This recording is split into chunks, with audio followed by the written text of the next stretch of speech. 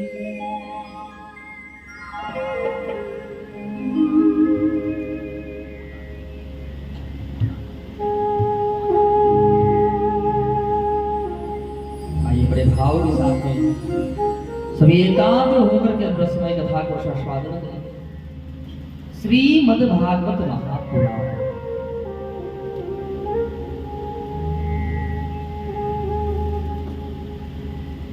सबसे पहले तो आप एक बात पर विचार कर लीजिए कि हम अपने जीवन में इस कथा को क्यों सुनते हैं। इस कथा को सुनने का फल क्या है? इस कथा को क्यों सुना जाता है? इस कथा का महत्व हमारे जीवन में क्या है? ये इतनी महत्वपूर्ण क्यों है हमारे जीवन में? इस बात को जानने को ही श्रीमद् भागवत महापुराण महात्मा कहते हैं। ये ग्रंथ प्रारंभ हुआ है, ये पुराण प्रारंभ हुई है। उससे पहले महात्मा की रचना की गई। जैसे हम लोग भोजन करते हैं, अब किसी से पूछा जाए कि आप भोजन क्यों करते हो, तो किस लिए भोजन करते हो? इस डर के मारे भोजन करते हैं कि अगर भोजन नहीं करेंगे तो मर जाएंगे। ये डर है हमको। इस शरीर को चलाने के लिए, इस शरीर को स्वस्थ आगे बढ़ाने के लिए, इस शरीर को कार्यरत रखने के लिए हम भोजन करते हैं। प्रेम से बोलेंगे, बोलेंगे मैं क्या पढ़ाने तो आया हूँ, क्लास तो चालू हुई है और 7 दिन की ये क्लास है। और सच मानिए 7 ही दिन का हमारा 7 ही दिन का जीवन है। तो 7 ही दिन में हम पैदा हो गए, इन 7 ही दिन में हम बड़े हो गए और इन 7 ही दिन में एक दिन मर जाएंगे और इन 7 ही दिन में हमारे चित्र के ऊपर हार टंग जाएगा। हम कहीं अभी जमीन पे चल रहे हैं, किसी दिन दीवार पर टंगे हुए दिखाई देंगे। हमारे पूर्वजों का फोटो देखा होगा आपने, अपने सबके पूर्वज का फोटो दीवार में लगा है ना? बस देख लीजिएगा कि बस आज ये इस दीवार पर टंगे हैं, बस इन्हीं की बाजू में हमारा भी नंबर है। और कब आएगा? आज नहीं तो कल आएगा। ये सत्य बात है। राम कथा हमको जीना सिखाती है। अगर आपको अपने जीवन में कैसे जीना चाहिए, अगर ये जानना है ना, तो राम कथा सुनिए, जिसमें एक पिता का आदर्श क्या है, एक पत्नी का आदर्श क्या है, एक पति का आदर्श क्या है, एक भाई का भाई के प्रति आदर्श क्या है, एक छोटे भाई का बड़े भाई के प्रति, एक बड़े भाई का छोटे भाई के प्रति आदर्श क्या है।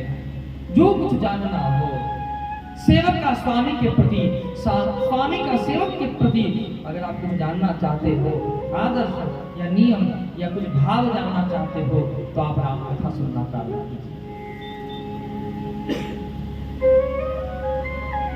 भागवत क्या सिखाती है? भागवत हमको जीवन से तरना सिखाती है, रावण जीना सिखाती है। भागवत हमको तरना सिखाती है और महाभारत हमको मरना सिखाती है। ये लोग अपने अपने महत्व है। महाभारत में प्रसंग क्या है? अपना तो अपना है, लेकिन उसका भी हमारा है जी। अरे बंटवारा कर देते हैं तो 100 भाई जीवित रह जाते हैं। संपत्ति अपनी नहीं थी, अपने भाई की संपत्ति है, वो तो अंधा है। धृतराष्ट्र अपनी संपत्ति नहीं, अपने भाई पांडु महाराज की संपत्ति हड़प कर लिए, आधी भी नहीं दिए। परिणाम 100 पुत्र के सब मारे गए, अंत में पांडवों को घर ही रहना पड़ा। तो अपने अपने ग्रंथ का अपना अपना एक भाव है। तो श्रीमद् भागवत महापुराण की आप कथा श्रवण कर रहे हैं। ये ग्रंथ प्रारंभ हो, पुराण आरंभ हो, उससे पहले इसमें महात्मा की रचना की गई है। महात्मा का अर्थ क्या होता है? महिमा का बखान करना। कि इस कथा को क्यों सुना जाता है? इस कथा को सुनने से कदाचित हमारे जीवन में क्या बदलाव आता है। ये कथा क्यों सुनी जाती है भागवत में? जहां इन बातों का शुद्ध विवेचन किया जाए, उसे कहा गया है महात्मा। और महात्मा के पहले अध्याय के पहले श्लोक में श्री सूत जी महाराज वर्णन कर रहे हैं। बहुत सावधानी से सुनिएगा आप सब। मैं पूर्ण प्रयास करूंगा कि आपको कथा सुनाऊं, क्योंकि मुझे निर्धारित किया गया है, इसलिए बोले व्यास जी आपको कथा सुनाने आना है। हाँ? तो मैं पूर्ण प्रयास करूंगा आपको कि इस अद्भुत ग्रंथ के बारे में आपको विस्तार से प्रसंग श्रवण करवाऊं, लेकिन बस शर्त यही है कि आप एकाग्र होकर के बैठिएगा, प्रेम से बोलेंगे बोलो राधे राधे। आपके भाव को देख के समझ रहा हूं मैं, लेकिन मैं भी सोच करके आया हूं। ये 2 अक्षर का नाम नहीं सिखा पाया तो फिर बेकार है। थोड़ा जोर से बोले, इतना जोर से बोले कि आपकी आवाज गांव में भी चली जाए, लोगों को पता चल जाए कथा चालू है, ये प्रारंभ है। प्रेम से बोलेंगे बोलो राधे। कुर्सी वालों जरा हाथ उठा लो। इस पांडाल में आकर के बैठ भाई, भगवान के मंदिर जाकर के अगर हमने भगवान को याद नहीं किया तो फिर इस बात को नोट कर लीजिएगा अपने हृदय में कि आप फिर घर में जाकर के भगवान को याद नहीं कर सकते। जिसके मंदिर चल कर के गए और उसको ना देखा तो फिर हम घर में कहाँ देखेंगे। तो वर्णन कर रहे हैं सच्चिदानंद रूपाय विश्वोत्पत्त्यादि है तवे तापत्रय विनाशाय श्री गोविंदाय नमो नमः।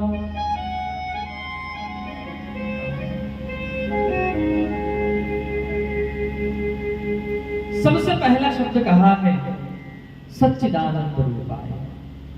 महात्म्य के पहले अध्याय का पहला श्लोक है। इसमें लिख रहे हैं सबसे पहला शब्द सच्चिदानंद। तो ध्यान से सुनिएगा, सच्चिदानंद किसको कहा गया है, किसका नाम है सच्चिदानंद। तो सत, चित और आनंद 3 शब्दों के मेल से एक शब्द का जन्म होता है जिसका नाम है सच्चिदानंद। सबसे पहला शब्द है सत्य। सत्य का अर्थ है कि जिसे आप अभी देख रहे हो, ये पांडाल बना हुआ एक सत्य स्वरूप है। आप मना नहीं कर सकते क्योंकि ये सत्यता है। आप कथा सुन रहे हो, ये सत्य है। मैं कथा बोल रहा हूं, यहां से कथा गा रहा हूं, ये भी सत्य है। इसको आप नकार नहीं सकते। मरे जो हो रहा है उसे कहते हैं सत्य, या जिसको हम मना नहीं कर सकते हैं वो है सत्य। दूसरी बात है चित्त। चित्त का अर्थ 2 बातें हैं, एक तो होता है मन और दूसरा होता है प्रकाश। लेकिन यहां जो वर्णन किया है ना, वो कौन सा है? बोले प्रकाश स्वरूप जो परमात्मा है उसका ध्यान किया। सत्य स्वरूप कौन है? बोले जिसको हम नकार नहीं सकते हैं वो सत्य है। चित्त कौन है? बोले जो प्रभु प्रकाश स्वरूप है, जिसे प्रभु गोविंद की कृपा से सूर्य के अंदर प्रकाशक तत्व है, लेकिन वो भगवान कभी सूर्य से प्रकाशक तत्व ग्रहण नहीं करता। जिसे प्रभु की कृपा से चंद्रमा के अंदर शैतल्य तत्व है, लेकिन वो भगवान कभी चंद्रमा से शैतल्य तत्व ग्रहण नहीं करता है। उस परमात्मा चित्त स्वरूप परमात्मा का ध्यान किया है। और तीसरी बात कही है वो है आनंद। आनंद किसी व्यक्ति विशेष का नाम नहीं है। आनंद किसको कहा गया है? साधारणतया अगर किसी से पूछा जाए कि आनंद की परिभाषा क्या है, तो हम लोग क्या परिभाषा करते हैं? किसे बड़ी तेज भूख लगी हो और उसके सम्मुख बड़े बड़े सुंदर सुंदर पकवान सज करके आ जाए और वो भोजन करना प्रारंभ कर दे, और हम पूछे भैया कैसा लग रहा है, तो वो क्या बोलेगा? आज तो भोजन में बड़ा आनंद आया। ध्यान दीजिएगा, इस क्षणिक सुख को इसको आनंद नहीं कहते हैं। अरे जितना सुख आपको कई प्रकार के व्यंजन ग्रहण करने में मिल रहा है, जितना सुख, उतना सुख एक पशु को घास खाने में मिल जाता है। हाँ, वो आनंद नहीं है। जो आकर के चला गया वो सुख आनंद नहीं होता। दूसरा, हम आनंद की परिभाषा क्या करते हैं? अगर टेम्परेचर कितना हाई है, आपको ऐसी मिल जाए एयर कंडीशनर कमरे में आप बैठे कि सपना देखना बुरा भी नहीं है। भाई सपने देखोगे तभी तो साकार करोगे। एक दिन मैं बड़ा सुंदर सपना देख रहा था, उठ करके गुरुजी को सपना सुनाया। गुरुजी बहुत सुंदर सपना आया। तो मेरे गुरुजी क्या बोले, बेटा सपना वो नहीं होता है जो आपने देखा है। अब वो जो सपना जो है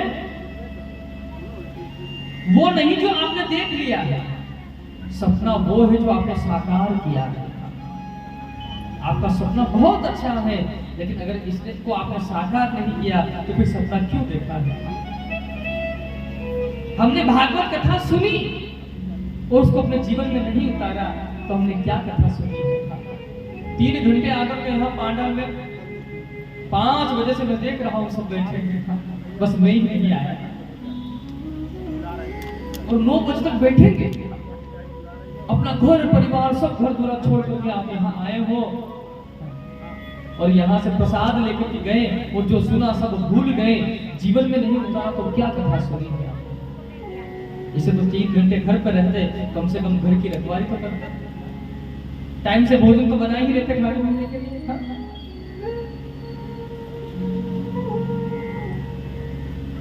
एयर कंडीशनर कमरे में आप सो रहे हो और बड़ी सुंदर आपको नींद आ रही हो बड़े अच्छे से, किसी ने आकर के आपसे पूछा कि आपको कैसा लग रहा है? अब हम कहते हैं कि आज तो हमको सोने में बड़ा आनंद आ रहा है। तो ध्यान दीजिएगा, जिस आनंद की आप कल्पना अभी डलपन के गद्दे पर कर रहे हो एयर कंडीशनर कमरे में बैठ करके, उस सुख की कल्पना एक किसान व्यक्ति अपने खेत में अपने हाथ का सिराना लगाकर जब सोता है तब कर लेता है। आपने क्या कल्पना की है? एक शास्त्र है जिसका नाम है मीमांसा शास्त्र। मीमांसा शास्त्र कहता है कि जीवन में सुख और दुख तो कुछ होता ही नहीं है। जी प्रेम से बोलेंगे, बोल राधे राधे।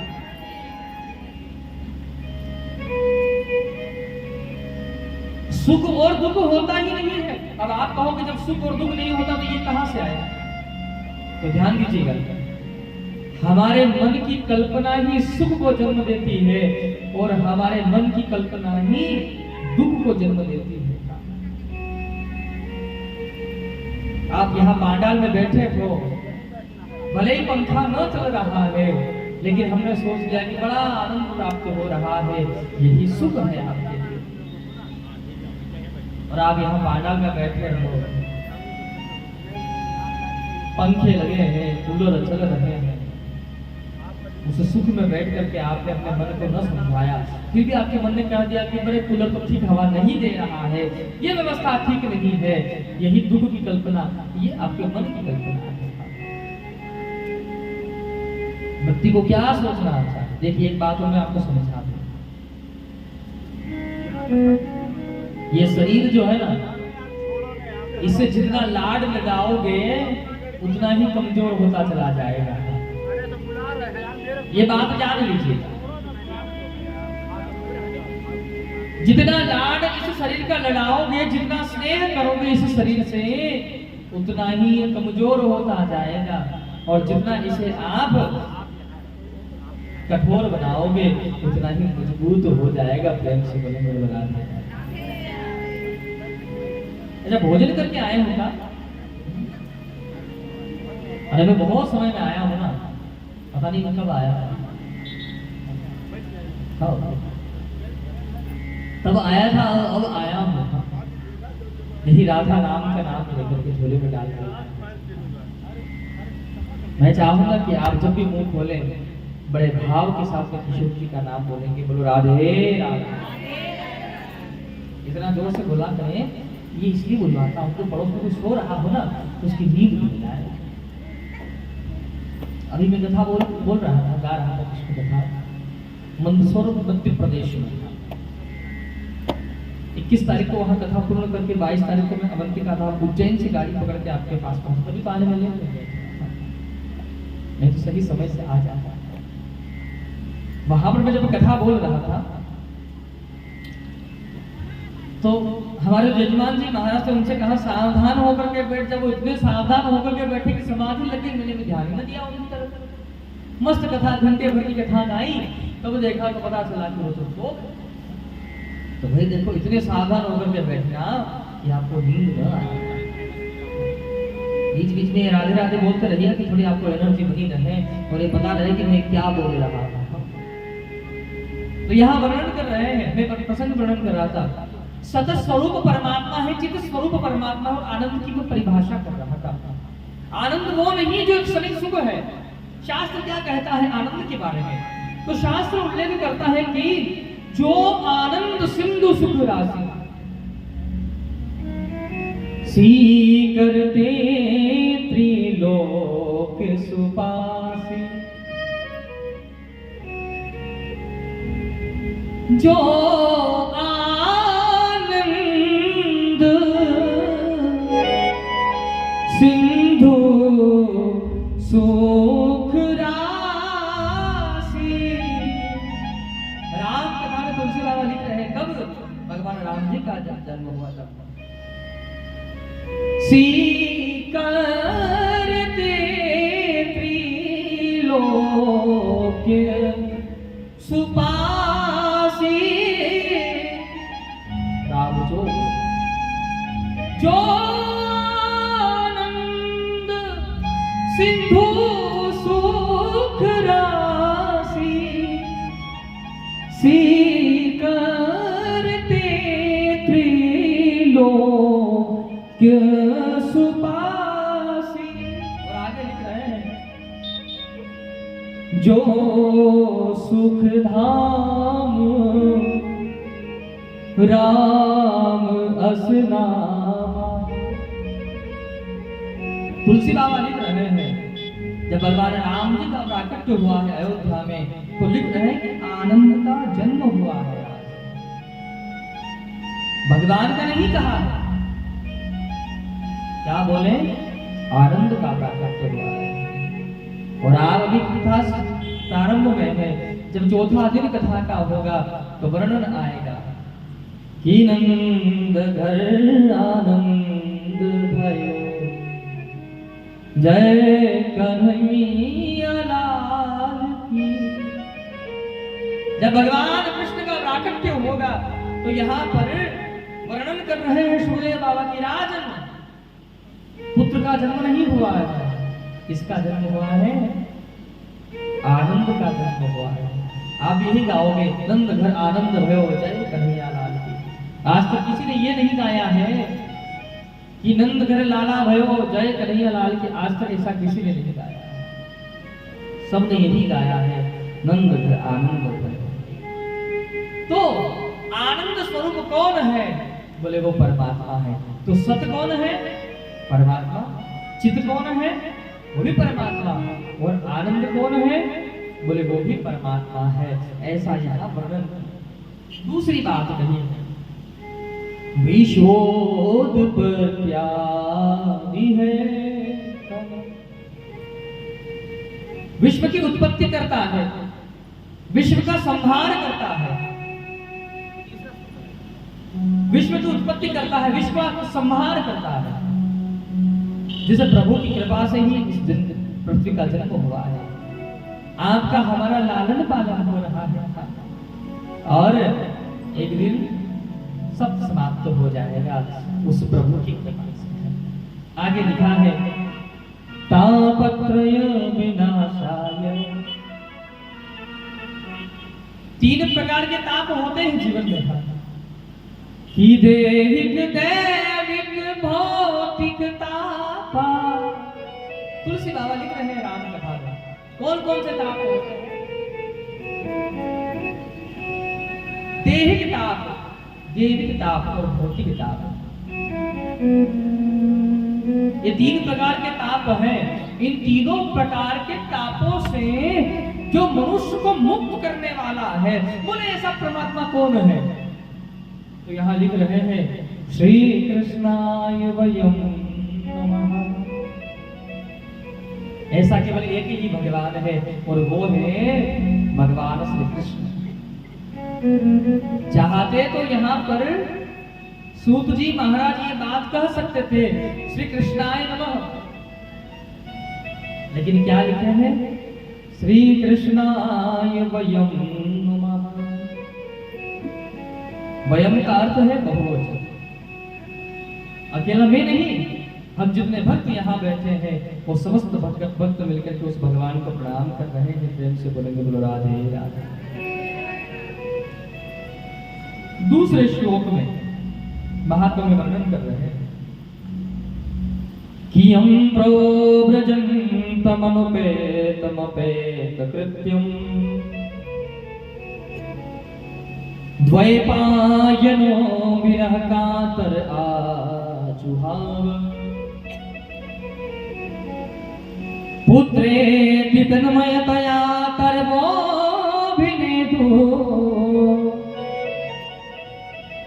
स्वं सर्वभूतहृदयं मुनिमानतोऽस्मि।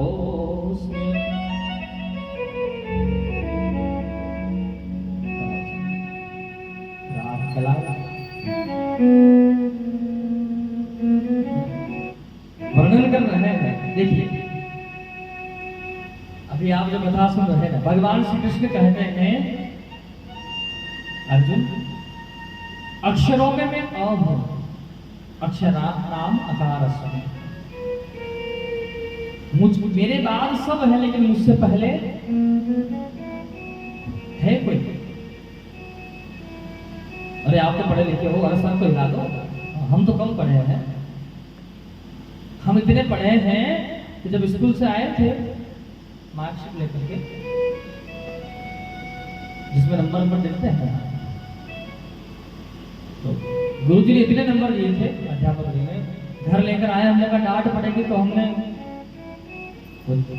जीरो जो लिखे थे उसमें 1-2 जीरो और बढ़ा दिया। अपने का 100 नंबर होने चाहिए, घर जाएंगे तो हम घर पहुंचे, जाकर दिखाया तो हमने देखा कि 100 से भी आगे भी नंबर है, पीछे भी नंबर। बोले कितने नंबर? 100 नंबर। हम तो ज्यादा पढ़े थे। और शब्द जो है ना, वो शब्द आपको सब में सुनाई देगा, लेकिन और के अंदर कोई नहीं। व्याकरण का सबसे पहला सूत्र है, नहीं विश्वास होगा पढ़ करके देख लीजिए। ऊपर से स्वर होते हैं, नीचे व्यंजन होते हैं। अब आप बोलिए क, उसमें अ सुनाई देगा। ख बोलिए, उसमें अ सुनाई देगा, पीछे अ है। च और नीचे आ जाइए त्र और न्य। जितने भी अक्षर है उन सभी अक्षरों में आपको अ सुनाई देगा। ट ठ ड द कहीं भी नहीं। लेकिन उस अ के अंदर कोई शब्द है? अ शब्द बोलिए अब आप, अ स्पष्ट, इसमें आपको कुछ सुनाई नहीं देगा, लेकिन हर शब्द में आपको अ सुनाई देता चला जाएगा। उसी प्रकार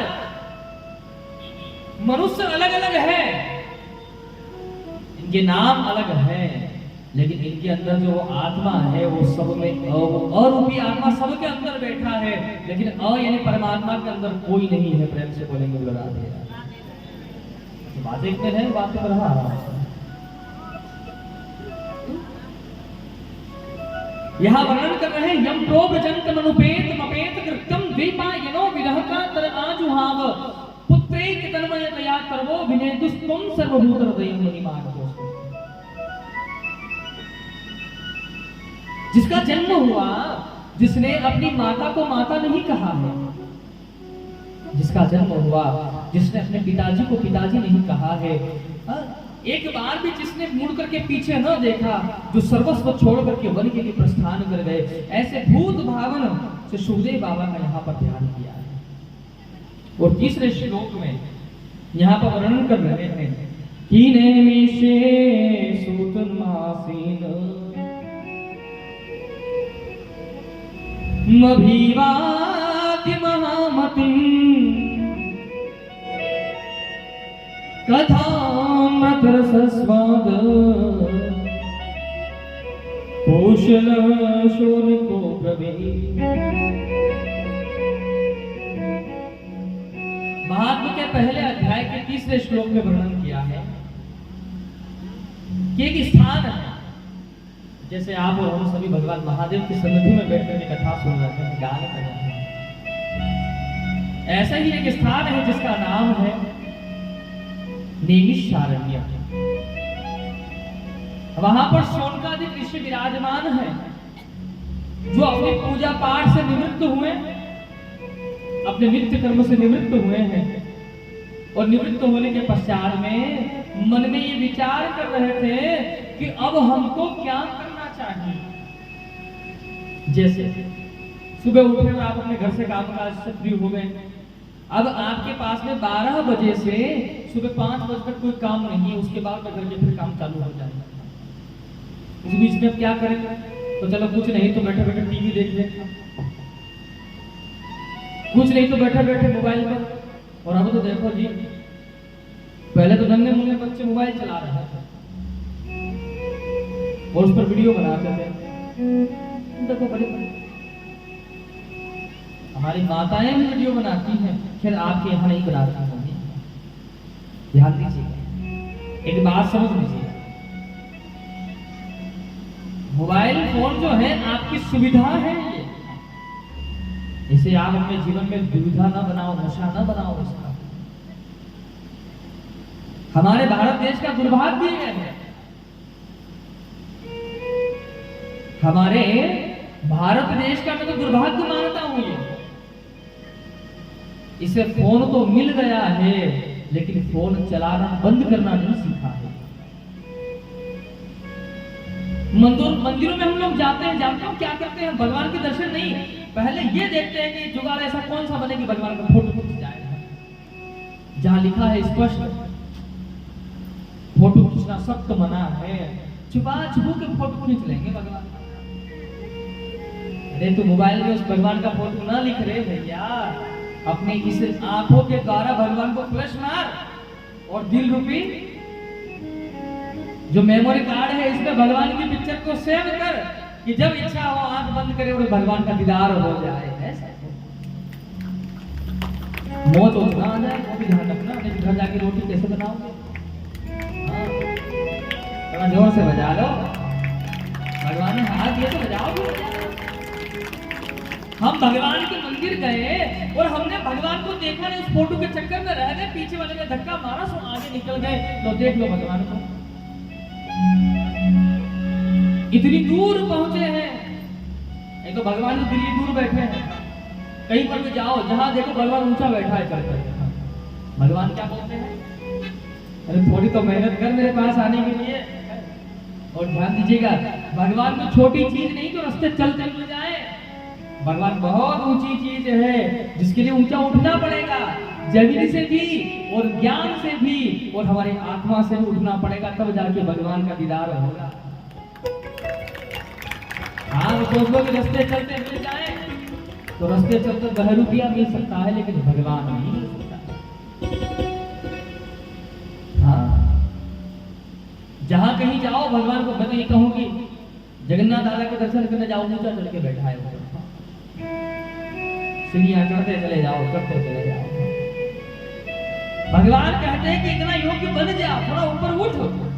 मैंने मनुष्य बनाया है, इस मनुष्य जीवन में अच्छे कर्म करके थोड़ा ऊपर उठ। जैसे ही ऊपर आएगा कि मैं खड़ा हूं सामने। अपने जीवन में भगवान के नाम की ऐसी रट लगाए कि जिस प्रकार राम जी नंगे पांव लखन लाल को लेकर के माता शबरी के द्वार पधारे थे, वैसे एक दिन भगवान गोविंद घूमता घुमाता हमारे घर चला आए। ऐसे अपने जीवन में रट लगाओ भगवान के। हमारे ब्रज के संत बड़ा सुंदर भाव गाते हैं कि आदत आदत आदत है जिसको पड़ी है जिसकी आदत है, हम पर तो श्री जी ने की है कृपा,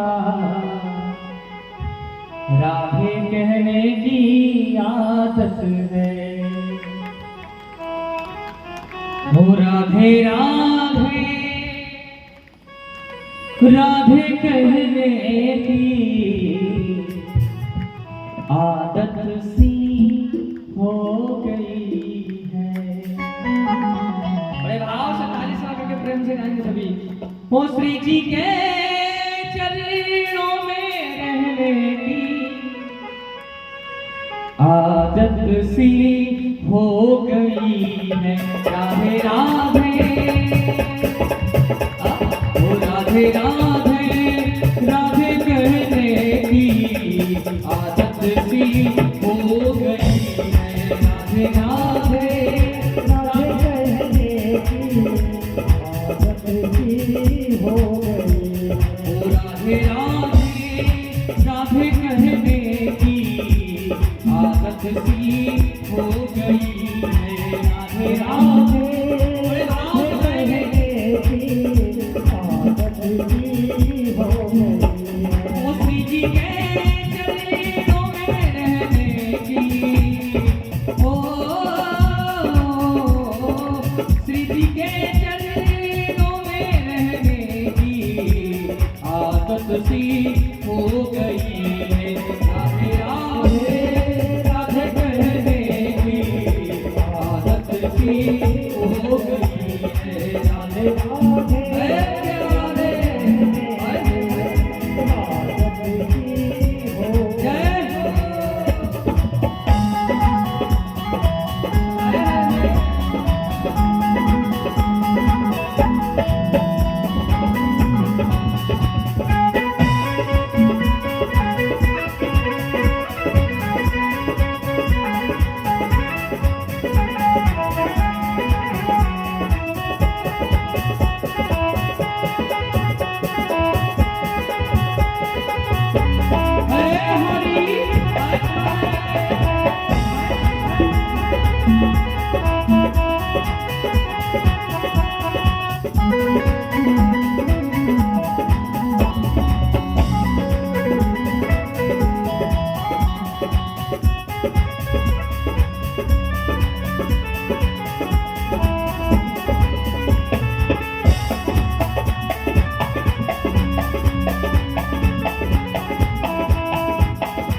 वो मेरी हर याद पे न तुमने कभी गौर ही किया। मेरी फरियाद पे न तुमने कभी गौर ही किया। मेरी फरियाद पे न तुमने कभी गौर ही किया। वो बीती बातों को जिनके पास हाथ दिए हैं ना ठाकुर जी ने, दोनों हाथ खोल के भाव से गाएंगे। कुर्सी वालों जरा हाथ उठा लो। अब बैठे हो तो परेशान करूंगा जब तक बैठे हो खाना बैठा। वो बीती बातों को दोहराने की आदत सी हो गई। राधे राधे राधे कहने की आदत सी हो गई। राधे राधे राधे कहने की आदत सी हो गई है। राधे राधे राधे कहने की आदत सी हो गई। ओ श्री जी के चरणों में रहने की, ओ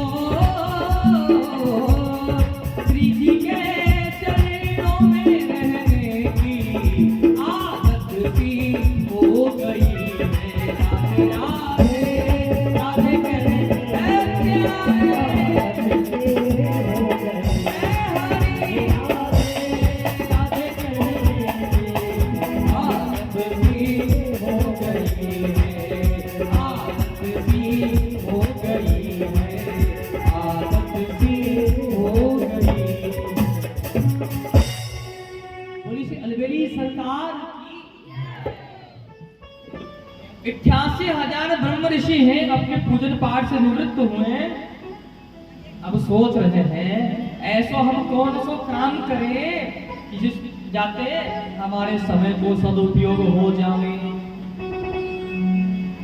तो सभी 88,000 ब्रह्म ऋषि विराजमान हैं, सब मन में ये विचार ही कर रहे हैं कि उनके मध्य एक ऋषि का आगमन हुआ है जिनका नाम है श्री सूत जी महाराज। बोले श्री सूत जी महाराज की जय। सूत जी महाराज को जैसे ही आगमन भयो, सब ठाड़े रह गए अपने स्थान पर। सब अपने स्थान से उठ करके खड़े हुए हैं, उठ करके अभिवादन कर रहे हैं। सब ध्यान दीजिएगा, जब हम नहीं बैठे हो और हमारी सभा में गुरु जी आ जाए हमारे अपने, शास्त्र ये नहीं कहता है कि उठ करके जाके उनके पांव पड़ो, लेकिन शास्त्र यह कहता है कम से कम उठ करके सभा में उनका अभिवादन कर लो। हाथ जोड़ देने से ही उनका सम्मान हो जाता है। अभिवादन करें, अपने गुरु जी का सम्मान करें। राम कथा में लिख रहे हैं तुलसी बाबा, बिन गुरु भवनिधि तरई न कोई, जो विरंची संग कर सम होई। भगवान महादेव के समान भी अगर आप ज्ञानवान हो गए और अगर आपने जीवन में अपना गुरु नहीं बनाया है तो सब व्यर्थ है आपके जीवन। गुरु बनाए अपने जीवन। उठ करके सभी ऋषि मुनि खड़े हो गए, हाथ जोड़ के ध्यान गुरु जी प्रधान किए, ऊंचे आसन पर विराजमान किए। ध्यान से समझिएगा, हमेशा ही आपने इस बात को नोट किया होगा कि गुरु जी को ऊपर क्यों बिठाया जाता है। हम लोग नीचे क्यों नहीं बैठते? हम क्यों बैठते हैं नीचे? हम बराबर के गुरु जी के बराबर क्यों नहीं बैठ सकते? तो ध्यान दीजिएगा।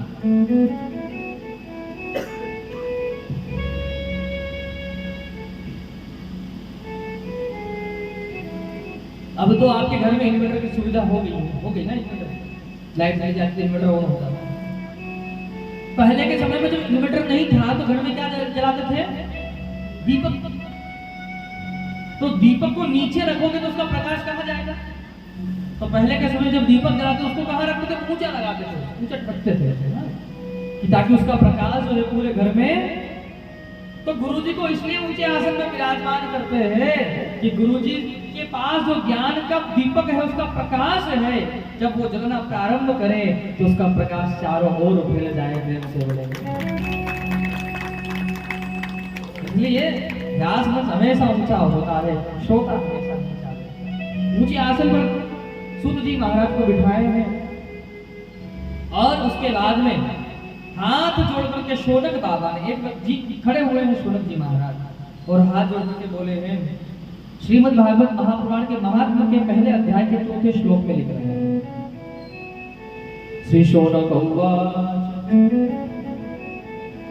शौनक बाबा ने हाथ जोड़ के कहा, गुरु जी, अज्ञान भ्रांत विध्वंस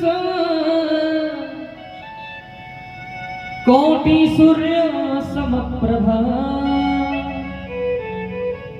सूताख्यायि कथा सारं मम कर्ण रसायनम। गुरुजी, आप ज्ञान के भंडार हैं, आप हमको ऐसी कथा श्रवण करवाओ कि जिस कथा को सुनकर के हमको आनंद की प्राप्ति हो, सुख की प्राप्ति हो। कथा ऐसी कथा सुनाइए आप जो हमारे कानों को प्रिय लगे। मम कर्ण रसायन, ऐसी कथा सुनाइए आप। और दूसरी बात कहिए कि गुरुजी जब कथा सुनाओ ना तो एक बात की ध्यान रखना। कौन सी? कि श्रेयसां यत् भवे श्रेय पावनानां च पावनम्।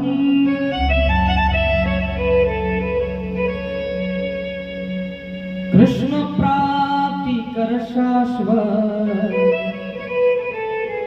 साधनं तत्वदाधुना।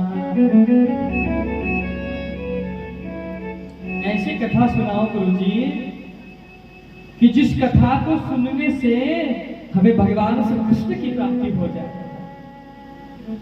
वो श्री बांके बिहारी लाल जो है उसके चरणों में हमारी भक्ति, हमारे मन की प्रीति बढ़ती चली जाए, ऐसी कथा सुनाइए। और कथा का प्रभाव कैसा होना चाहिए कि जिस कथा को पतित सुन लेता वो भी पावन हो जाता है। भगवान के नाम का प्रभाव जानते हो कैसा है? आज जब पूजा कराने के लिए आप आते हो ना, पंडित जी के जैसे सामने जाओगे तो पंडित जी क्या करेंगे? चाहे आप अपने घर में 10 बाल्टी पानी शरीर के ऊपर डालें, साबुन की टिक्कियों पर टिक्कियां घिस डाली हमने रगड़ रगड़ के शरीर में, 10 बाल्टी पानी बहा दिया हमने, और जैसे ही पंडित जी के सामने आए, पंडित जी लोटे में फूल डाले थे, उठाया और जल का छिड़काव मार के क्या बोले? ओ पवित्र हो, अभी भी तू शुद्ध नहीं है। लो जी, हमने 10 बाल्टी पानी बहा दिया, साबुन की टिक्कियां घिस डाली, और आप पंडित जी बोल रहे हैं कि अभी भी आप तो अशुद्ध हो, स्नान नहीं किया। क्या बोलते हैं? अपवित्र पवित्रो वा। हे भगवान, यह पवित्र है, मैं इसे पवित्र कर रहा हूं। सर्वावस्थान गतो पिवा, भले नए कपड़े धुले हुए पहन के आए, लेकिन पंडित जी ने क्या कह दिया? ये पूरा अशुद्ध है, अंदर बाहर सब तरफ से मटमैला है। सर्वावस्थां गतो विवाह, ये अंदर और बाहर से मैं इसे शुद्ध कर रहा हूं। और कैसे? यह स्मरेत पुंडरीकाक्ष। है पुंडरीकाक्ष, पुंडरीकाक्ष किसका नाम है जानते हो? भगवान श्री नारायण का नाम है पुंडरीकाक्ष। है पुंडरीकाक्ष प्रभु, मैं आपका स्मरण करके इसके ऊपर जल का प्रोक्षण कर रहा हूँ, आप इसे अंदर और बाहर से शुद्ध कर देना। प्रेम से बोलेंगे बोलो राधे राधे।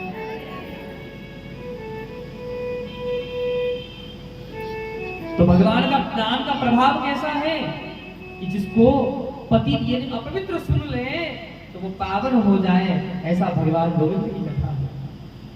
ऐसी कथा आप हमको श्रवण करवाइए। बस यही बात सुने तो श्री सूत जी महाराज बोले, हे ऋषिवरों, आपने जो प्रश्न किया है ना, जिसके संदर्भ में हम आपको बड़ी सुंदर कथा सुनाते हैं और वर्णन कर रहे हैं श्रीमद् भागवत महापुराण के महात्म के पहले अध्याय का 11 नंबर का श्लोक है, जिसमें लिख रहे हैं, श्री सूत उवाच कि काल न्याल मुख त्रास त्रास निर्नाश है तवे, श्रीमद् भागवतम शास्त्रम कलोकीरेण भाषितम। हे ऋषिवरों, आपने जो प्रश्न किया है, जिसके संदर्भ में आपको ऐसी कथा सुनाता हूँ, जो कथा कभी कभी देवताओं को भी सुलभ नहीं, जो देवताओं को सुलभ नहीं है, वो मनुष्य को सहज प्राप्त हो रही है, तो मनुष्य उसे सुनना नहीं चाहता है। जानते हो उसका मूल कारण क्या है? उसका मूल कारण यह है कि इसे बिना परिश्रम किए प्राप्त हो गई। अभी आप कथा सुनकर के घर जा रहे हो, कल्पना कीजिए,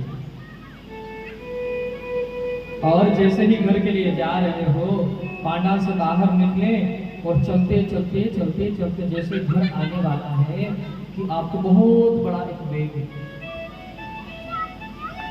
500 के नोटों से भरा हुआ मिल जाए, तो क्या करोगे? 2000 तो बंद हो गए, तो हम तो क्या करोगे? टेंशन और हो जाएगी। हमको भी हो गई। अभी कथा बोल करके आए, कथा बोल करके आए तो बड़े प्रसन्न थे। जैसे ही सुना ना, तो हमने सोचा हमारे पास कहाँ रखे नोट, जो हमको टेंशन है। और जैसे कथा पूर्ण हुई और जैसे ही भेंट हुई, पता चला घर जाकर, तो महाराज हम भी टेंशन में, कहाँ ले जाऊंगी? सब बड़े बड़े नोट भर के हमने सोचा बंद नहीं हुआ होता तो देखने को नहीं मिलता। और नोट चालू थे, यकीन मानिए। अभी 2000 के नोट जब निकले थे तभी मैंने देखा, उसके बाद देखा ही नहीं, कहाँ गायब हो गया। सबने बड़ा नोट है घर में रख दिया, और जैसे वो बंद हुआ कि तुरंत ही लिफाफे में घुस करके मेरे हाथ में आया, मेरे ही पास आ रहा था। तुझे इसको कहाँ पहुंचाऊं मैं? देखो मैं हमेशा कथा में बोल रहा था, जब से नोटबंदी हुई तब से, तो घर में जितने नोट रखे हैं ना, पुराना नोट है किसी के पास 1000 500 का, कभी होगा तो देखना, उसमें गांधी जी इधर देख रहे हैं। अब का नया नोट है, उसमें गांधी जी इधर देख रहे हैं। हाँ, और 2000 के नोट जो अभी आया उसमें तो गांधी जी ने देखना ही बंद कर दिया, आके बंद कर दिया, अब नहीं देखूंगा जी। और गांधी जी कब अपना मुंह घुमा दे भाई, कोई भरोसा नहीं है। मोदी जी का माथा घुमा और यहाँ नोट घुमा, खड़े खड़े नोट एक्सपायरी हो जाएंगे, हाथ में पता नहीं चलेगा। इसलिए जितने नोट है ना, हमारे बाबूजी देखो रसीद लेके बैठे हैं, बड़े बड़े नोट सब यहाँ लाके दे दो इनको, उनकी स्लीप भर जाएगी वहां पे, और ये कथा का कार्यक्रम बहुत बढ़िया से हो जाएगा। नहीं तो पता चला गोलियां दवाइयां एक्सपायरी होती थी, महाराज यहाँ पैसा भी हो जाता है। खड़े खड़े देखते रह जाओगे, हाथ में धरा रह गया, खत्म हो गया, जीरो बन गया वहीं पर। तो भाई ऐसी स्थिति ना हो इसलिए धन का सदुपयोग। तो हमें आपको बता रहा था कि आपको एक पैसे से भरा मिल जाए तो क्या करोगे? बिना मेहनत किए मिल गया ना महाराज, मैं कह रहा हूँ कल ही फ्लाइट बुक करके बाहर। हाँ? क्या सोचोगे? अब तो घूमेंगे फिरेंगे ऐश करेंगे, और जिंदगी में है क्या, कल मर जाएंगे। भगवान ने ध्यान दीजिएगा, ये जीवन हमको घूमने फिरने के लिए नहीं मिला, इसलिए मिला है इस मानव जीवन से जितना हो सके उतना हम सत्कर्म करें, जितना हो सके उतना भगवान का चिंतन करें। इसलिए मानव जीवन मिला है। घूमना फिरना खाना पीना, ये तो आप जिस योनि में जाओगे ना उस योनि में हो जाएगा। जिस योनि में जाओगे, पशु बन गए तो उसमें भी बच्चे होंगे, उसमें भी घूमना फिरना होगा, सब कुछ होगा। पंछी बन गए, घूमना फिरना उसमें भी होगा, उसमें भी बच्चे होंगे, खाना पीना उसमें भी होगा। लेकिन आप थोड़ा सा मन में विचार करें, हम मनुष्य क्यों बने हैं? हम मनुष्य इसलिए बने हैं इस जीवन से सत्कर्म करने के लिए। तो वर्णन कर रहे हैं कि हे महाराज, मनुष्य को सहज प्राप्त हो गई, इसलिए मनुष्य इसको मेहनत नहीं करते। और वही पैसा अगर मेहनत से किया होता ना, तो देखो रसीद लेकर के भैया लोग पहुंचते हैं, 500 की जगह 500 बातें, 500 रुपए तो नहीं देते, लेकिन 500 बातें सुनाते हमसे पूछ के किया था आयोजन, इतनी गर्मी में किसने किया, कहा था करो तो, इतने दूर से महाराज बुलाने की किसने कहा तुमसे, ले जाओ 100-50 रुपए दे देंगे, ले जाओ 10 बातें सुनाएंगे। लेकिन ध्यान दीजिएगा, भगवान की कथा कब सुनना चाहिए, तो सावधान होकर समझ लीजिएगा।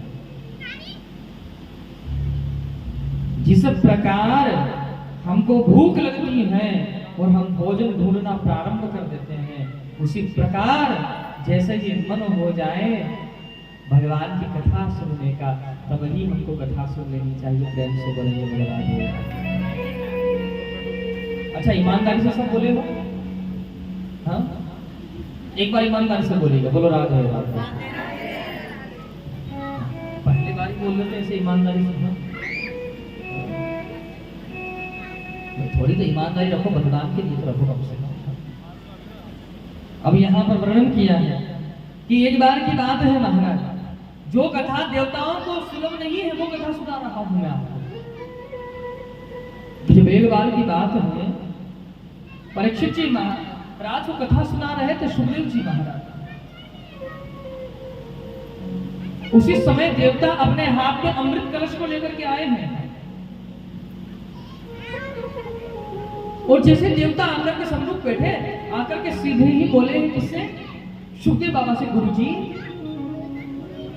ये जो 2 बच्चे जो मस्ती कर रहे हैं, इनके माता पिता हो तो प्लीज इनको बिठा दीजिए। हैं इनके माता पिता, चाचा जी हो तो वो बिठा दो, दादा दादी हो तो बिठा दो इनको। कथा में बच्चों को लाना अच्छी बात है, लेकिन बच्चों से ऐसी मस्ती करवाना बहुत गलत बात है। समझ से ज्यादा कुछ नहीं है। मेरा भी मन करता है कि मैं भी ऐसे मस्त खेलो कूदूं खाओ पीऊं मस्त रहूं, क्या ये कथा में बैठे हैं, क्या है भगवान बड़ा बना रहा है। छोटे बच्चे अच्छे थे, ना कमाने की झंझट न घूमने का डर, जरा सा रोए एक खिलौने के लिए पापा मामा ने तुरंत दिला दिया, यहाँ देखो मेहनत किए जाओ कुछ खुशियां खरीदने। हमको याद आता है एक बार की बात है, एक बार मेरी माता जी मुझे नुमाइश में मेला दिखाने के लिए ले गई।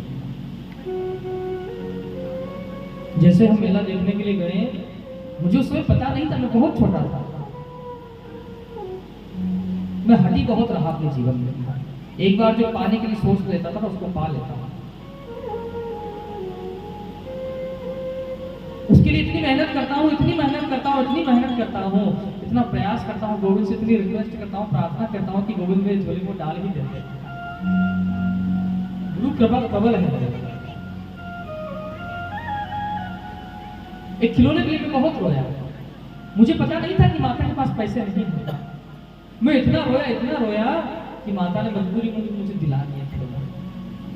और जैसे जैसे हम घर चले आए, जैसे आए तो साधन का पैसे नहीं थे, उधार माता जी ने कहा गाँव में जाकर देंगे पैसे। उसमें बैठ करके हम जैसे शहर से गाँव आ गए और गाँव आकर के माता ने घर से जाकर के पैसे ला के उसको दिए। तब मैंने देखा जाना, मैंने कहा खिलौना जबरदस्ती ले आया और उस खिलौने से 2 दिन तक खेला जी में। और उस खिलौनों को देखता था तो बस मन में यही बात होता, क्यों खरीद न लाया। आप सोच रहे होंगे इतना कैसे विचार कर सकते हो। मैं आपको बताऊं, मैं 5 वर्ष की अवस्था में मेरे साथ में क्या हुआ तो वो घटना मुझे याद है।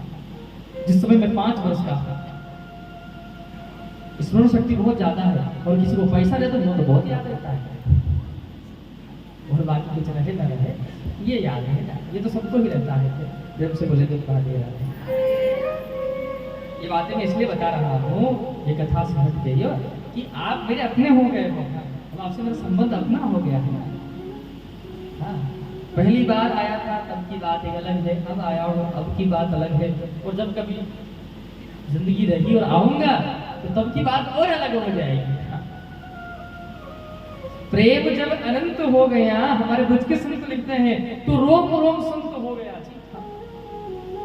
एक बार की मुलाकात एक बार अजीब होती है, 2 बार की मुलाकात उससे और अलग होती है, और 3 बार की मुलाकात उससे भी अलग होती है, और बार की मुलाकात तो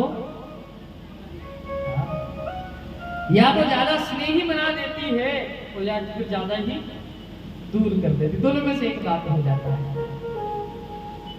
यहाँ वर्णन कर रहे हैं कि परीक्षित जी की सभा में आए हैं, देवता अमृत कलश लेकर के सुखदेव जी से बोले, गुरुजी राजा को श्राप है कि 7वें दिन तक्षक सर्प के द्वारा मृत्यु हो जाएगी, तो ये अमृत लेकर के आए हैं, ये अमृत आप राजा को पिला दीजिए, वो अमृत पी करके अमर हो जाएगा, और हमें ये कृष्ण कथा आप हमको सुना दीजिए।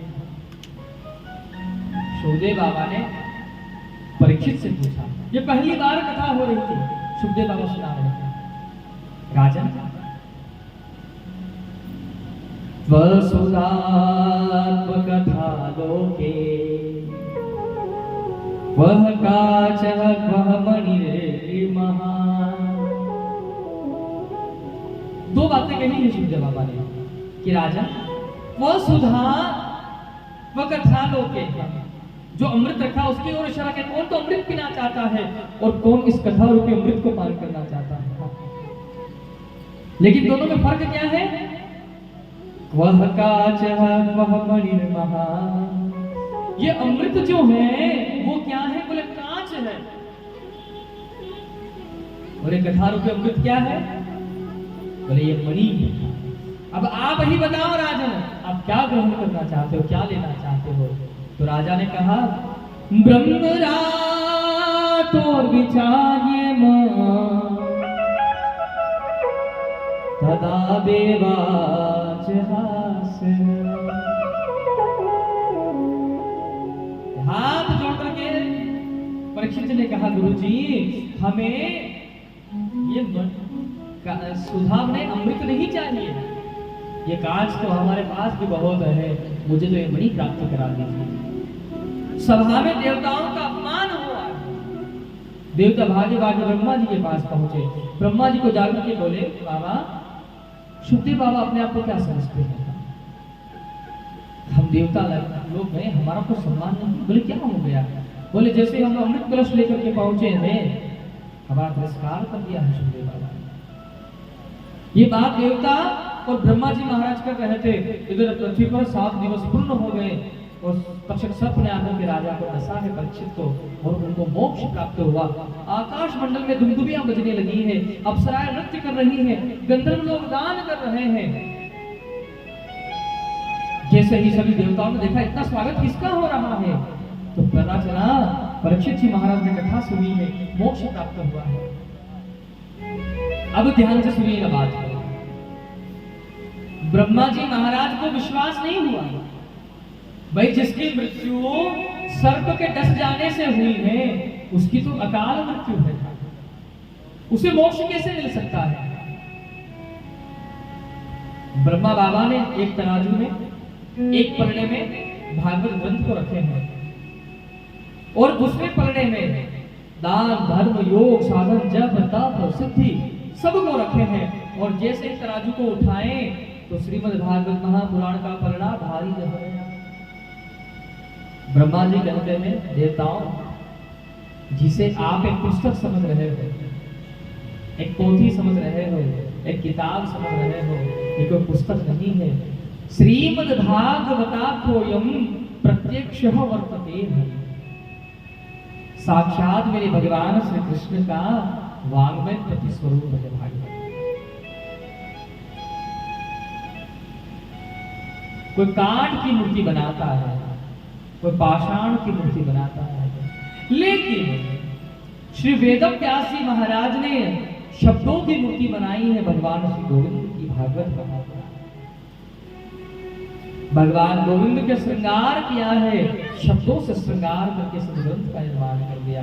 ऐसा अद्भुत ग्रंथ है श्रीमद् भागवत महापुराण। यहाँ पर वर्णन कर रहे हैं, लेकिन ये कथा का जो नियम है 7 दिन से सुनने का। यह प्रारंभ कहाँ से हुआ है? बोले नारद जी महाराज ने कथा करवाई है। और किसने कथा की है? बोले सनकादिक ऋषि कथा करवाई। जैसे ही ये बात कही, सूत जी महाराज से शौनक बाबा बोले, गुरुजी नारद जी को श्राप है कि वो एक जगह रुकते नहीं है और सनकादिक ऋषि एक जगह टिकते नहीं है, दोनों ही चलने वाले ऋषि हैं।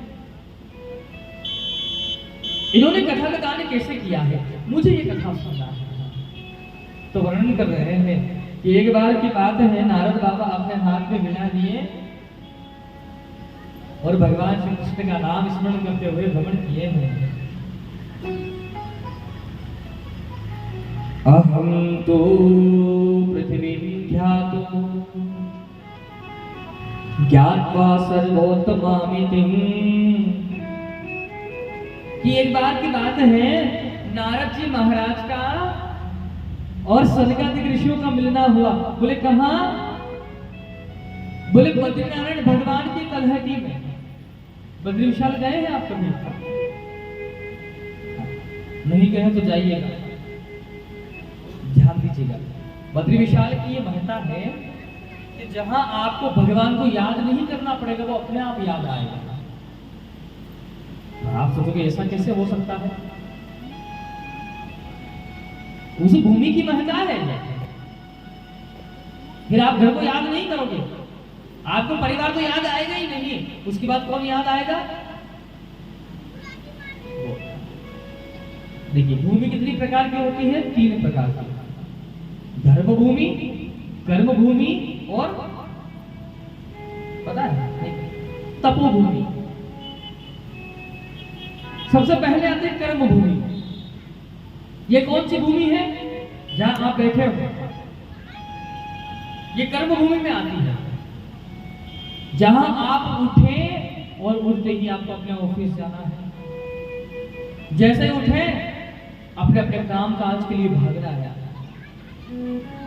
वही भी उठ करके ये नहीं सोचता है कि मुझे भगवान को याद करना है। कर्म भूमि, जहां उठ करके भी पुजारी जी भी ये सोचते हैं कि ये भी मेरा काम है भगवान की पूजा करना। और ध्यान दीजिएगा, जो पुजारी जी महाराज भगवान की पूजा ये सोच के करते कि ये मेरा काम है, तो भगवान काम के अनुसार फल देता है।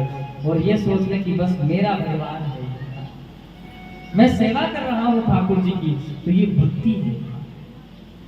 भक्ति का पहला सूत्र है सेवा और समर्पण। अगर आप सेवा और समर्पित हो प्रभु को, तो यकीन मानिए आप भगवान की भक्ति कर रहे हो और भगवान आपको उचित फल देगा। अगर आप कर्म कर रहे हो तो कर्म का फल कर्म के अनुसार है। जहां उठ करके हम लोग ये कहते हैं कि ये हमारा कर्म है, ये कर्म है। दूसरी भूमि आती है कौन सी? धर्म भूमि, जहां युद्ध हुआ था कौरव और पांडवों का, जहां भाई भाई आपस में लड़ाई कर रहे हैं, लड़ रहे हैं, युद्ध कर रहे हैं, जिनको मोह नहीं हुआ, जिन्होंने बच्चों को लालन पालन किया, गोद में खिलाया है, उन्हीं बच्चों ने धनुष बाण से उनका वध कर दिया है। वो है धर्म भूमि। वहां अपना पराया नहीं, केवल धर्म को देखा गया है। और तीसरी भूमि कौन सी है? क्या नाम है उसका? तपोभूमि। ये भूमि कौन सी है? बोले हरिद्वार से जैसे आप ऊपर के लिए प्रस्थान करोगे ना, वो सब तपोभूमि में आती है। जहां जाते ही आपको वैराग्य हो जाएगा, आपको तप करने का सोचेगा। जैसे आप बस में बैठे और बद्रीनारायण की जैसे बस रवाना हुई ऋषिकेश से ऊपर के लिए, जैसे गाड़ी घूमना चालू हुई, महाराज ऋषिकेश में आप घर फोन कर दो, बेटा अब हम ऋषिकेश से ऊपर के लिए यात्रा करने जा रहे हैं। कहाँ? ऊपर कहाँ? ज्यादा ऊपर नहीं, बीच में जाना। आ गए तो फोन करेंगे आकर के। घर को अच्छे से संभाल के रखना, छोटे भाई का ध्यान रखना, और अगर बेटी का विवाह हो गया तो बेटी को रक्षाबंधन में लाना करना करते रहना। बेटा सारी बातें उसको समझाएंगे, सिखाएंगे।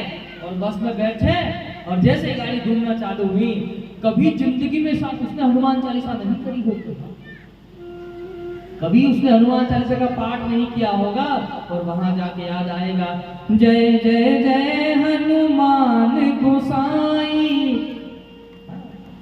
कृपा करो गुरुदेव की नाई। बालाजी महाराज जैसे जा रहे हैं वैसे लिया कि ऐसा ना हो कि पहाड़ गिर जाए और एक गाड़ी जो है सीधे ऊपर से गंगा जी में चली जाए।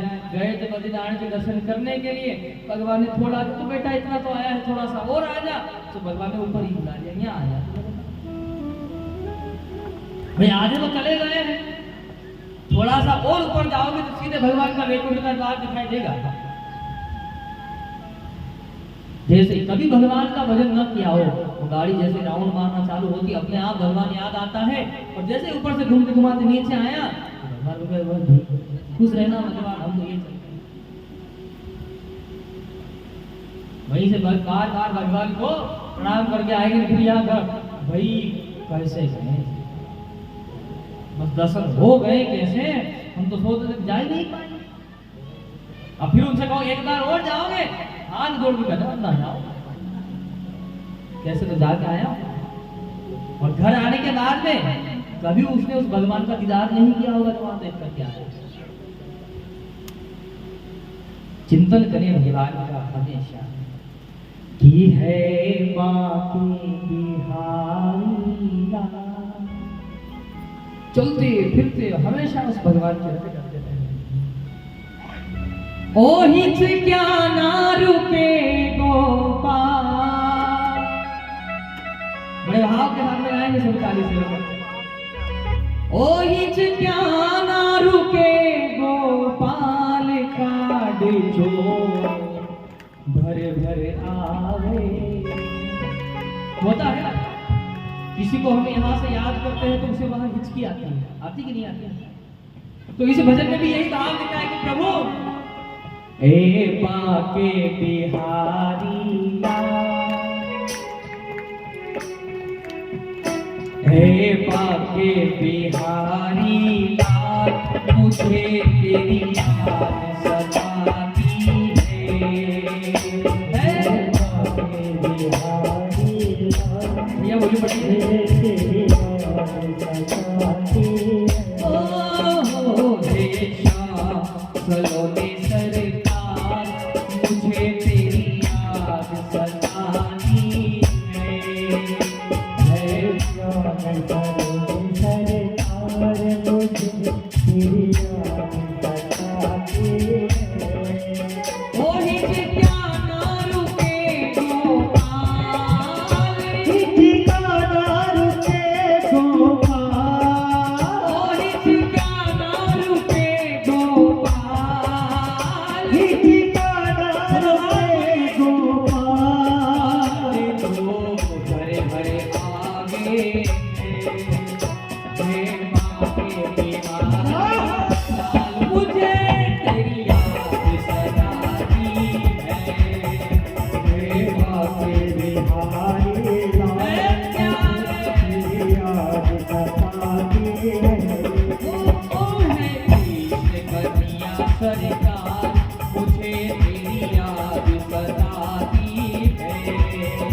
जीव मारो हरे मायो हरे बात की बांसुरिया गूंजी जीव मारो हरे मायो तेनो चरैया रास रचैया तेनो चरैया रास रचैया दिन दिन दर्द समायो हरे कलवे जगती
जीवन धन मिलने की लगन में मत ना जीव दुखाओ जी जीवन धन मिलने की लगन में मत ना जीव दुखाओ जी नील गगन सो शानो बदन यो नील गगन सो शानो बदन यो अब तो दर्श कराओ जी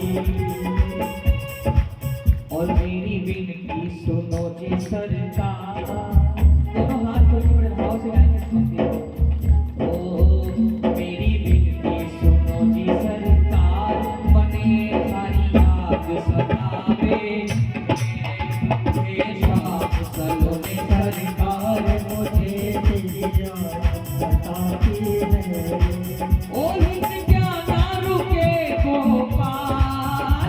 हिचका ना रुके गोपाल, हिचका ना रुके गोपाल, हिचका ना रुके गोपाल, काट जो भर भर आवे थे, ऐसा सलोने सरकार मने थारी याद सतावे बाके बिहारी लाल मोटे हरी याद सताते हैं। रे बाके बिहारी लाल मने थारी याद सतावे बाके बिहारी लाल मुझे हरी याद सतावे। बोले भक्तवत्सल भगवान की।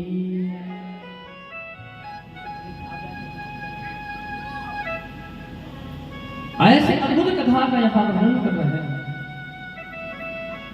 कि एक बार की बात है कि नारद जी महाराज बद्रीनाथ भगवान के दर्शन करने के लिए जा रहे थे और उधर से सनकादिक ऋषि दर्शन करके लौट करके आ